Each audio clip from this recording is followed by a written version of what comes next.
যারা সেনাবাহিনী আমাদের জন্য লড়াই করছেন, মাতৃভূমি রক্ষা করছেন, সকলের পক্ষ থেকে আজ যে বিশ্বকবি কবিগুরু রবীন্দ্রনাথ ঠাকুরের এই জন্মদিবসে, যেটা বলতে পারেন আমাদের ভাষা সংস্কৃতিরও একটা জন্মদিবস, যে যেভাবে দেখেন, কারণ রবীন্দ্রনাথ ঠাকুর ছাড়া আমরা কিছু ভাবতে পারি না। আকাশের মেঘ কালো, আধারের ভুকুটিও আছে, তাই সময় নষ্ট না করে একথা নিশ্চয়ই বলবো, আমাদের সকাল, আমাদের বিকেল, আমাদের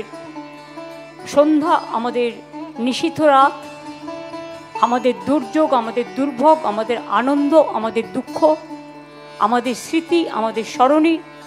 সব কিছুকে কেন্দ্র করি আমরা বিশ্বকবির কাছ থেকে কিছু না কিছু